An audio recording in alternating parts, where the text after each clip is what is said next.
मराठा समाजाच्या आरक्षणाला स्थगिती मिळाली।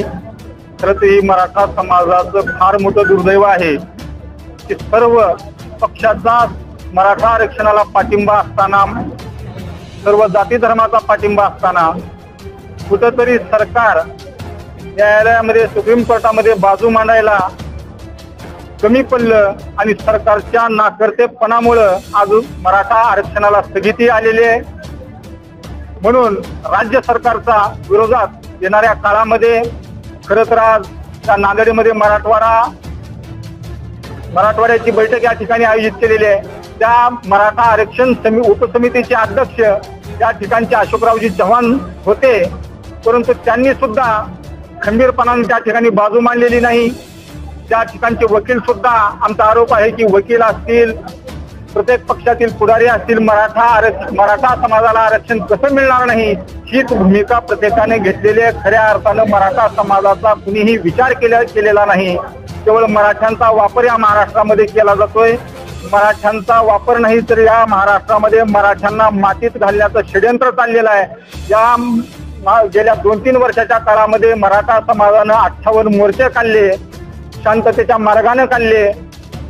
कधीही मराठ्यांनी या महाराष्ट्राची शांततेमध्ये मोर्चे काढलेले असताना अनेक समाजाला सोबत घेऊन काढले। कुणाच्याही आरक्षण न मागता, इतर समाजाच्या आरक्षणाला धक्का न लागता स्वतंत्र असं आरक्षण मिळावं ही भूमिका मराठा समाजाने मांडली। परंतु या सरकारनं एकमेकाला, समाजाला, ओबीसीला मराठा समाजाच्या विरोधात भडकावणं, असे समाजामध्ये भांडण लावण्याचं काम केलं आणि आज मराठा समाजाला जी स्थगिती मिळालेली आहे हे सर्व त्याला सरकार हे आजचं जबाबदार आहे। आणि या सरकारच्या विरोधामध्ये येणाऱ्या काळामध्ये तीव्र असं आंदोलन अखिल भारतीय छावा संघटनेच्या वतीनं सर्व समाजाला सोबत घेऊन मराठ्यांचा उद्रेक पुढच्या काळामध्ये झाल्याशिवाय राहणार नाही। आणि आज बैठकच त्याबद्दल बोललेली आहे आणि या बैठकीमध्ये पुढील निर्णय ठरणार आहे। 100% गंभीर नाही असं वाटते।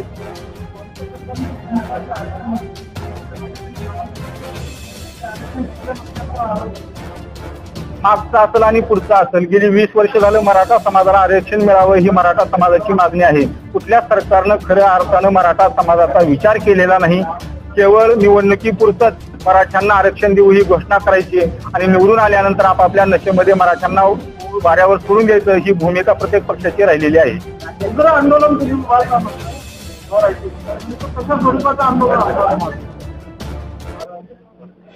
जे पुढच्या काळामध्ये जे आंदोलन उभं राहणार आहे तर हे आंदोलन असं असेल की तुम्ही ठोक मोर्चे पाहिले असतील की गेल्या 1-2 वर्षामधले, त्यापेक्षा सुद्धा तीव्र आंदोलन की परंतु कुठलंही सार्वजनिक मालमत्तेला नुकसान न करता या सरकारमधले मंत्री असतील, संत्री असतील किंवा विरोधी पक्षामधले जो कोणी जबाबदार नेते असतील, ज्यांना नागव करून आम्ही हल्ल्याशिवाय राहणार नाही। आई शपथ सांगतो तुमची या ठिकाणी सर्व म्हणजे जे चॅनेलवाले आहेत, तुमच्या माध्यमातून सांगतो की मराठा आता मरायला आणि मारायला सुद्धा मागं पुढं पाहणार नाही।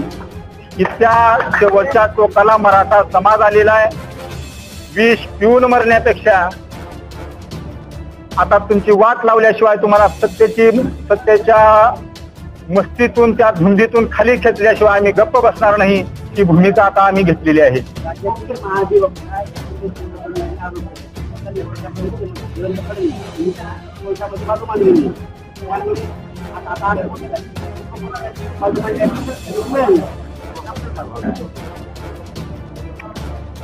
बाजू कुणी मांडली यापेक्षा ती कुणी मांडावी राज्य शासनाचं त्या ठिकाणी लक्ष देणं महत्वाचं विषय होता। परंतु राज्य शासनानं जो पाठपुरावा करायचा तो केला नाही। महाव्यक्ता म्हणून त्यांचे बाजू त्यांनी मांडली नाही। स्वतंत्र वकील शासनाच्या वतीने दिलेला होता, परंतु त्यांनी जर बाजू मांडली असती तर टिकला असतं न टिकला असता हा विषय वेगळा आहे। परंतु त्यांनी सुद्धा की मराठा आरक्षणाला आरक्षण कसं टिकू नये हीच भूमिका त्यांनी मांडलेली आहे।